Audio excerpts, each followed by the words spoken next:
Mr. Harry Roque facilitated Lucky South 99 meeting with Chair Tenko.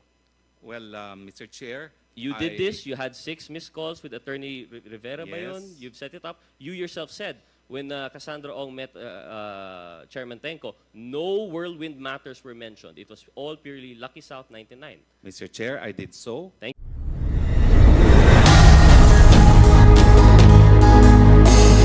Is sometime in 2017, pero wala pa pong deed of sale yun kasi parang 40% ang binayaran namin and they have to submit everything, no?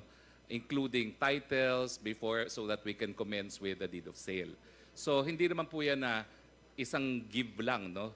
So meron kami talagang mga contract to sell muna and then when they perfect all the documentation, that's when we pay the entire Mr. purchase Chair, price. apologies, but in 2017, your corporation was only worth 1.5 million.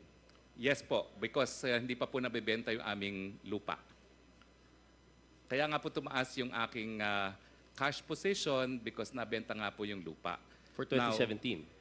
In 2017 po yan na nabenta, no? So, This is period covering up to December 2017, Mr. Chair. So at the end of 2017, all transactions for 2017 should have been reflected. And yet, after the sale of land in 2017, 1.5 million lang po yung worth of Biancham, which you claim is the vessel in which you have used to invest in FHBMC worth 35 million in addition to 60 million in cash and 125 million in advances. Mr. Chair, your testimony does not make any sense. well, it does po, no? Because as I said, pag bumibili naman pa ng lupa, hindi naman cash lahat yan.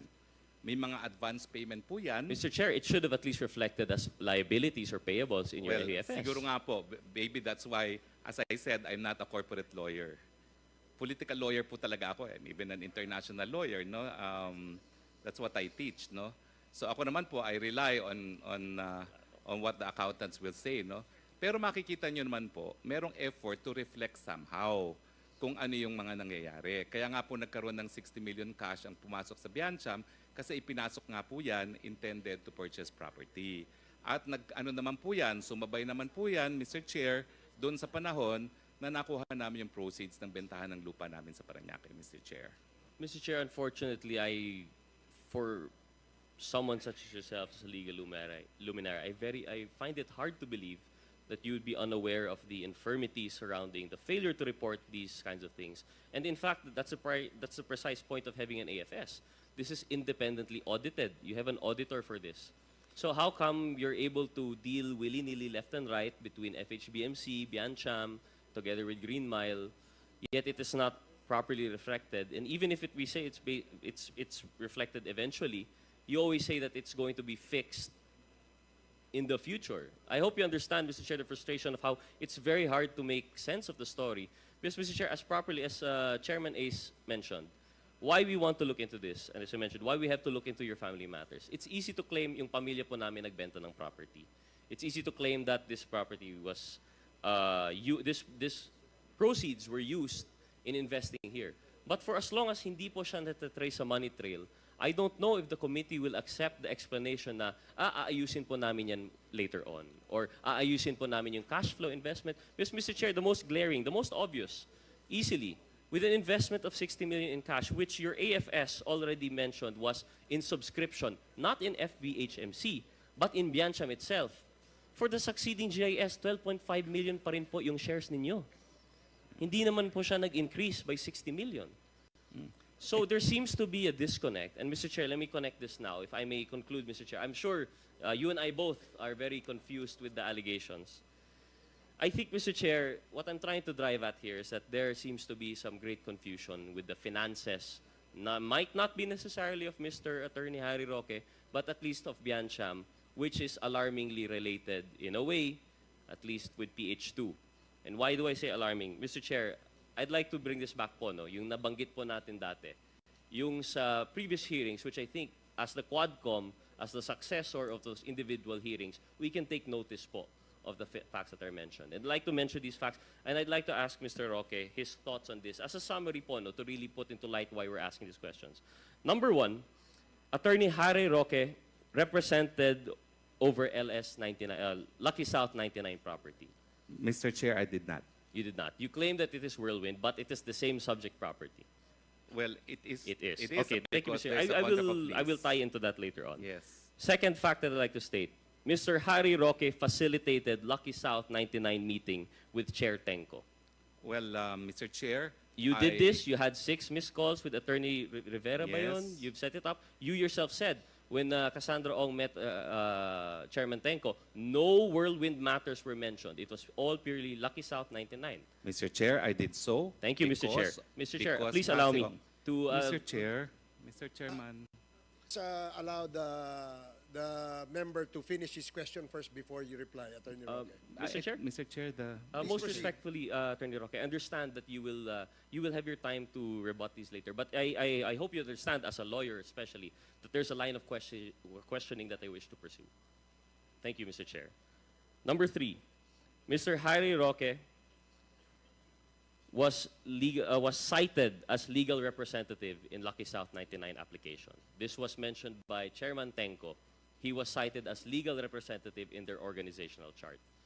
May we hear your response on this particular matter, Mr. Attorney Chair? Roque, please. That was not authorized, Mr. Chair, and I have emphasized it over and over again. And I have said that that paper is only evidence that it exists. It is not evidence of the truth of matters stated therein, as in fact, Attorney Jessa Fernandez said that that information was unverified. Thank you, She Mr. Chair. said that So on it record. exists as proper documents with PAGCOR, official applicant office. Mr. Chair, Mr. Harry Roque has bank documents which were discovered in the Lucky South 99 raid. He's already mentioned this earlier. Mr. Chair, number 5, Harry Roque's executive assistant and confidant resided in Lucky South 99 when PORAC was raided. As already mentioned earlier. Number 6, Harry Roque's subsidiary, Biancham, owns 99% of PH2, which housed San Liming, Red Notice Interpol suspect who has links and is cited as IT administrator of Lucky South 99. Number 7, Harry Roque's holdings have, well, we still have to discuss this, but I believe, as far as we're concerned, legally, putting aside your story of family, has unexplained increases worth 60 million in cash, 125 million in advances, and 35 million in investments in FHPMC. And lastly, Mr. Chair, the last point was actually about the 35 million. So as I mentioned, why I asked this earlier, it seems to be, for every point when taken individually, Mr. Harry Roque has some explanation. It's either, not to quote this, not to be brash, but you have to understand how much we take this with disbelief na may namatay, they won't be able to testify, it's a family matter, it is private, I have nothing to do with it, I am not the lawyer. All of these are usually plain denials on the part of Mr. Harry Roque. However, what I mentioned earlier, it seems to be that coincidence hounds Mr. Harry Roque. Seems to be coincidence follows him around and could explain everything. But the fact of the matter is, Lucky South 99 seems to hound Mr. Roque.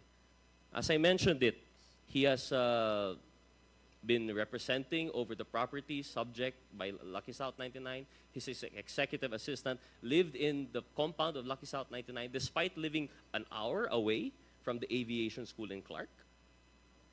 He also has he has arranged the meeting between Cassandra Ong and Chairman Tenko, which he says was supposed to be whirlwind, but as far as we're concerned, and the testimony not by Harry Roque, but by Chairman Tenko himself, was that all that they discussed was Lucky South 99 matters. And the list goes on and on, the back documents found there. It is mentioned that it's because it is memorabilia of his EA. But the fact of the matter is, Lucky South 99 strikes again.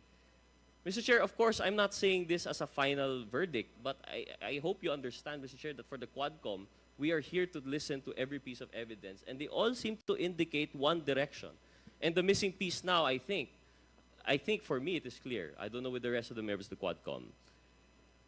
At best, there is a link with Lucky South 99. At worst, this is a terrible, terrible string of coincidence.